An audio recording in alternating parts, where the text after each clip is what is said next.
In June 1888, Sundsvall has been laid waste by a fire. People in despair and a city in ruins. But in the ashes, viability glows. A growing will and a strong belief in the future. At the point of total disaster, Sundsvall and its inhabitants showed an admirable power to act. As soon as 1 week after the fire, the city's building committee gathered to form the new Sundsvall.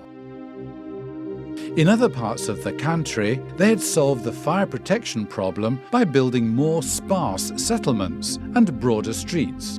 In Sundsvall, on the other hand, they were convinced that a functional shopping town needed narrow streets and that broad streets threatened to destroy the city's commercial life.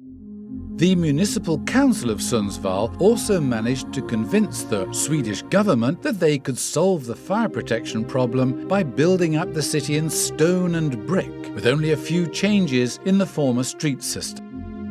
In this way, they could use the original preserved foundations and the water and gas pipes that had survived the fire. An important measure was that a 48-metre-long fire avenue, an esplanade with trees, plants, 2 driveways, would divide the centre of Sundsvall. The esplanade should not only give fire protection, but also give the impression of Sundsvall being larger. The establishment of the new city plan of Sundsvall on January the 31st in 1890 was the beginning of the restoration of Sundsvall.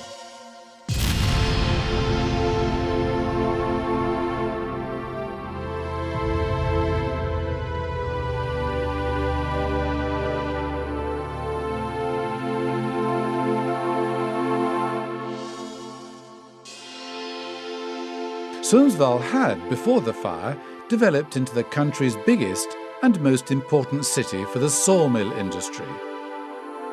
But it wasn't the wood barons who built the stone town after the fire, which is easy to believe.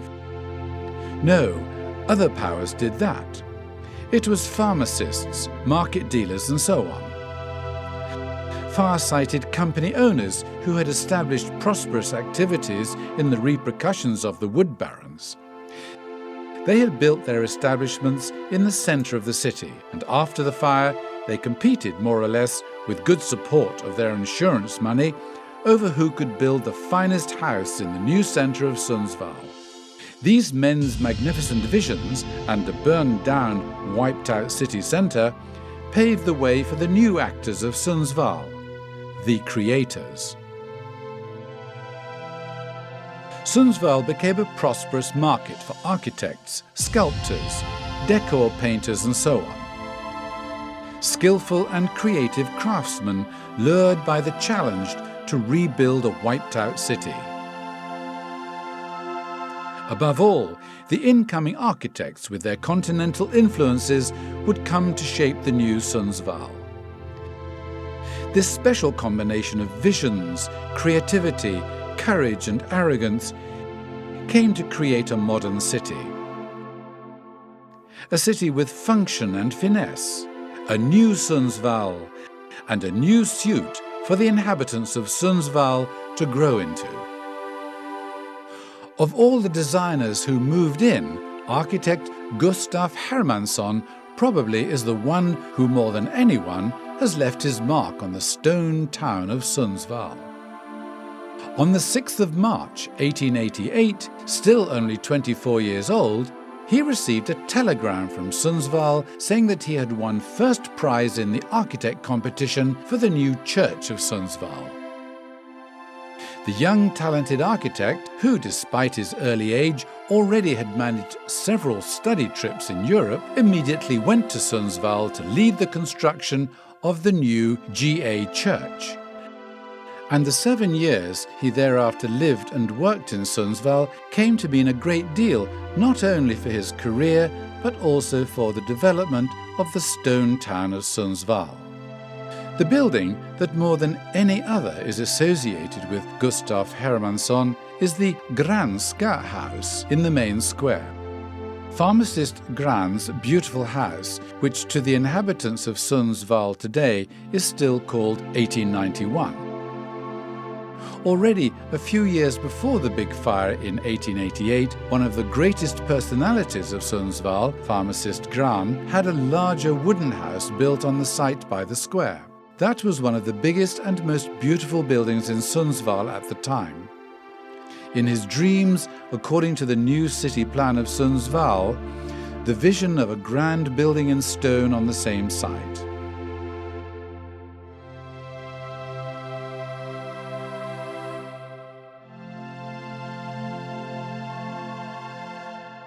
The blueprints were made by engineer Sven Malm and the facade drawings by the architect Gustav Hermansson. Pharmacist Gran was far from the only proprietor in Sundsvall at the time. The status of living in the centre of the city was raised at the same rate as the interest for the larger apartments along Storgatan and Storatorget increased. The tenants' titles soon shifted from butchers, fishermen and clerks to wholesalers, pharmacists and directors. The ground floors housed then, as well as today, shops and offices. And in the backyards, where we can now sit and enjoy a coffee latte, were laundry rooms, storehouses and outhouses. Through side street doors, the workers and various kinds of transports reached the yards, and through these one also got to the smaller staircases, which were used by the smaller apartments and the kitchen entrances. These side entrances were very important because not anyone could use the main entrance and the staircase, which served the larger apartments. The prominent tenant shouldn't have to meet his servants, and he shouldn't have to risk meeting the less important people renting the smaller apartments on the side street.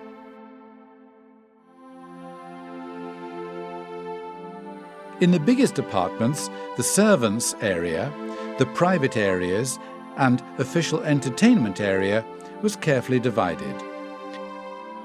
The kitchen had its own entrance, which the staff used. Hallways made passages between these areas. Architect Hermansson not only designed the Granska house, but also moved into it and lived in his own work of art. In an 8-room apartment, 2 floors up, facing the square, an apartment that he decorated tastefully. One of the rooms he decorated with special care. The walls are covered in wood panel with a square pattern.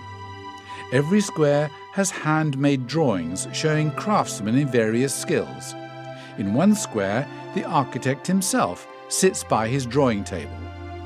Otherwise, most decorations in the stores, apartments and staircases are made by the famous scene painter Carl Grabow's studio in Stockholm.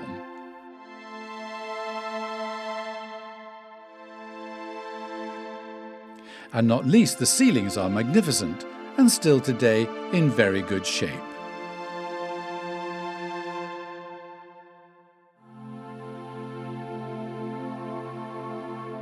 The facade of the Granska house is by many considered as the greatest work of art by Hermansson in the city of Sundsvall. The previous formal architecture got at the time for the edification of the stone town a more free form. One took more time in playing with towers, decor paintings and details, as for example the sundial on the facade of the Granska house. Entrances were in some cases even placed at the corners of the buildings, which had not been the custom before. In 1893, market dealer Otto Holmström got the go-ahead for his drawings to establish a market hall down by Sjögatan to sell fish, meat, butter and cheese and so on from outdoor stands during the summer was seen as much too unhygienic. Sundsvall simply needed an indoor market. In 1895, that building was completed, but Holmström wasn't satisfied. Opposite to the square, next to the already built Granska house in the same block, was a free site. Holmström then wanted to build another indoor market. As an architect, once again, Gustaf Hermansson was hired. In the autumn of 1896, the house was completed, and Pharmacist Gran's proud building got a neighbour in the square. Today, the houses have a more modern suit of clothes, but it is with humble and tender hands that today's contractors inhabit Pharmacist Gran's, market dealer Holmström's, and architect Hermansson's lifetime achievements. Concerning Holmström's house facade, Hermansson again used bricks. The roof is of copper. On the second floor, there is a medallion in relief showing the commissioner Otto Holmström. The entire block's facade facing the square, therefore, is consequently two houses. But since Hermansson, with his tender pencil, let Granska house mainly rule the looks of Holmström's house facade, the two houses usually are seen as one.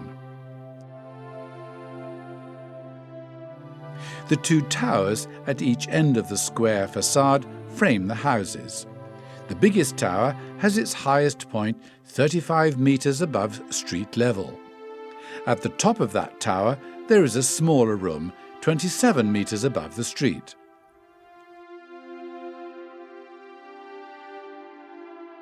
Sundsvall in 1888. A burned-down city. A milestone in the history of the town. A terrible disaster that actually turns to a possibility, a chance to create something new and lasting for the future. And Sundsvall, once devastated by the flames, still burns, but now from a new desire, by a new generation of creators. Sundsvall is seething with willpower, ideas and visions. A beautiful and frequently visited culture magazine, an outdoor arena for football and bigger events, a revived Hotel Knaust, a new university filled with knowledge-seeking students, and in the middle of it all, this beautiful and well-preserved stone town of Sundsvall. A legacy, a vision to develop, a beauty to enjoy.